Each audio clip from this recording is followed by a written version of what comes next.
Hey guys, welcome back to From Spring Break. It seems like spring break never really happened. That's okay. Welcome back. Hopefully you guys are ready to finish up some of the assignments. We only have like 4 weeks left of assignments. So, man, I really wish that I could get more in. But today, as it is, we're going to learn about the direct versus indirect approach. I've already told you a little bit about this, and your last letter should have been the direct approach. That was kind of just, I don't know, testing the grounds to see what you guys do. A lot of students use the direct approach automatically, like 100%. You guys are really good at the direct approach, okay? So hopefully today we'll learn a little bit more about the indirect approach, how to improve on the indirect approach, okay? Right now I've got the assignment pulled up, so you've got the direct versus indirect. I'm going to put this video right here, and then you're going to click on this link, and it's going to take you to a PDF. You'll download it, you'll open it up. It is an article on more or less an indirect approach, okay? Now, what I'm talking about mostly here is writing letters, okay? So the direct approach, when you're writing a letter, and let me put this up here. Well, okay. The direct approach is going to be more like you're going to put your main information first. It's going to be a lot shorter. It's going to be a lot more blunt, okay? It's going to be for those moments in time when you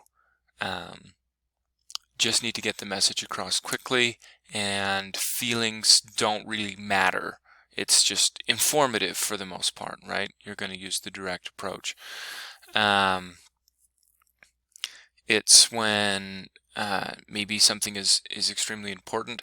When you use the indirect approach is when you need to be more cautious of people's feelings, when you need to be more friendly with somebody else. It's mostly when you don't think the direct approach is good. And sorry to say, but most people are terrible at the indirect approach. This is why we need to work on it the most, okay?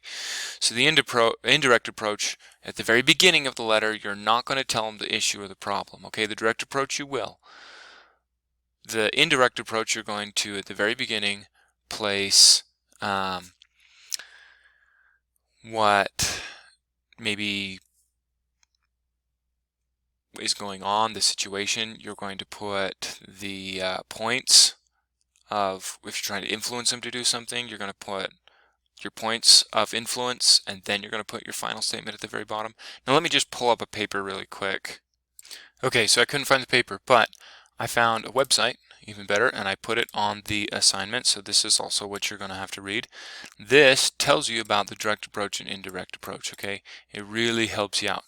I wish I had like a direct letter and then an indirect letter to show you, and I do have them, but it's just better to show you in class. Okay, so for this assignment outside of class, this online time, I'm just going to explain to you what the direct approach is rather than show you on an actual letter. So the direct approach, if you read through this, the main ideas comes to the top of the document. Okay, that's very, very important, right? The indirect approach gives you the leading ideas, and then it leads you to the main idea, okay? So evidence is presented first, then the main idea, okay? An indirect approach is not going to be 3 or 4 sentences long, okay? If anything is 3 or 4 sentences long, it's going to be the direct approach, and it's going to be insensitive, and that's just how it is, okay? If you want to be sensitive, you have to give more words. You have to talk them up. You have to butter them up. You have to make them feel better, okay? Basically, a lot of rejection letters are going to use the indirect approach because you do not want to burn bridges, and that's a huge part in communication. You want to keep that networking, okay? No matter who they are, they could probably help you later on in life. On top of that, you want to maintain a reputation, okay? So let's see. It gives you a couple sample introductions for formal reports right here. So the direct approach, it gives you, so this is the closest I could get. So since the company's founding 25 years ago, we have provided regular repair service. And then it talks about that. However, we are paying higher price for our image. Last year we lost $50,000 on our $500,000 on our repair business. Okay, so main idea is right up here at the beginning. The indirect approach, it doesn't say that. It just says we're consistently losing money, right? And then down here, as a matter of fact, the $500,000 isn't even here, which I disagree. I think the $500,000 should be in here more directly. We're losing this much. This is above is the evidence of what we should do, and I say that you should put that in later on at the bottom.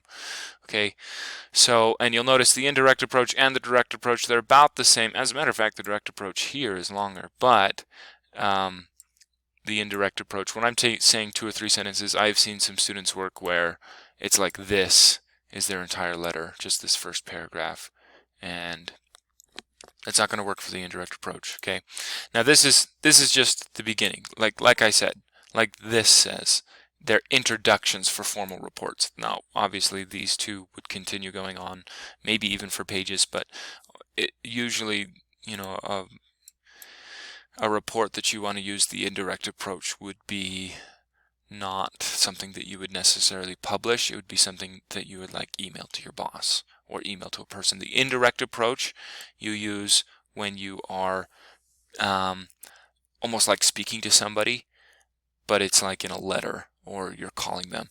Okay, now something that I want to show you right here is this article talks about how to use the indirect approach not only in, it tells you 6 tactics for getting your point across subtly, and so that's not necessarily in a letter or in writing or a report, but it's in person. But you can use these same tactics when you are writing. Okay, so that's why I really like that. I want you to read through this, and it's kind of a little bit of a read, but you know, it's not nearly as much as like the entire textbook. So I don't know if I told you guys this, but I love to read textbooks. Okay, so this is nothing. You need to be able to read and get information from what you read. Okay, so that's why I'm doing this. I'm not just going to tell you. All right. But I'll just go over some of the main points, right? So what's the alternative to the direct approach? And the direct approach is literally what you guys say. A lot of high school students can't see further into the future. Brain development doesn't happen till like you're 25 years old. So it's not your fault. It's just right now you're thinking, why not always use the direct approach? Often that's the case with high school students, okay? It's very important to understand the indirect approach, okay? So what's the alternative, right? We need to beat around the bush. That's actually very important in certain circumstances. Not all circumstances. It depends on who you're talking to, right? But it tells you need to beat around the bush. Talk less, listen more, okay? And like I said, this is a lot of times when people's feelings and sensitivity is an issue, okay? Make them like you, all right? Yes, with the indirect approach. Now, when it comes to like maybe firing somebody, like you want to become likable, but you don't want to like be their friend, you know, like I don't know if you've ever seen the Michael Scott in The Office when he fires somebody. That's way too indirect. I should pull that clip up and post that as well. That is what you should not do, but you should be likable, okay? And this article explains that further, right? Make them laugh, maybe perhaps, you know, have a little bit of a joke there. Use stories and metaphors, do favors, even a small one. And a lot of this is the indirect approach is when you want somebody to do something that maybe they don't want to do, right? And this is often for when you need to be their friend later on as well, which is often the case. Like for instance, if I needed one of my colleagues to fill in for me for a day or do some extra work, okay, it's very important that you try and become their friend, all right? Okay, so read through this definitely, okay, and then tell me, write about a half page on the difference between the direct approach and the indirect approach. Now, let me be honest with you, I could write 5 pages, you could easily write 1 page, all right? I'm only asking for a half a page, all right? I will be lenient, but if I get any fluff from your pages, like if you just keep going on and saying words to fill in the word count because you want to fill in the word count, do you get what I'm saying? Then you're going to lose points. Don't want to read that, okay? I want to read some good information. Tell me what you would include in the indirect approach. So here's some ideas that you can write about. Tell me what you would put into an indirect approach versus what you'd put into a direct approach. Now, more or less I'm saying where you would include it, not what you would include, because you would include the same points, just differently, right? Where are the main points, right? And that, I guess, maybe I should reword that.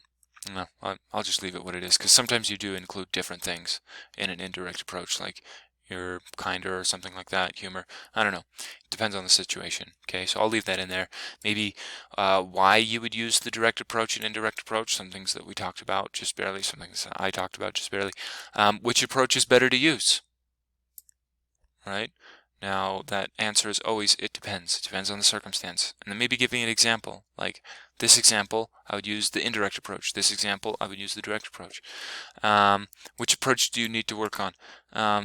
Now, because this is the end of the video, I'll just give you the answer that you need to work on the indirect approach. Almost every single one of you do. And I'm not saying that because I know you. I'm saying that because I know high school students in general. And I know myself. And I know people. And that's just how business is. It's really easy to be direct, especially for me. Now, some people, they do need to work on the direct approach. Maybe tell me why. Tell me why you need to work on the direct approach. Maybe you are beating around the bush too much to where you're not getting your point across. Maybe you need to be a little bit more direct, okay? So, those are some things that you maybe should think about in your communication. Things that you should definitely think about when you're communicating to one another. Get this submitted through Canvas. I don't care if you use Word document or Google Docs. Either way. All right, good luck with this assignment. Reach out to me if you have any questions.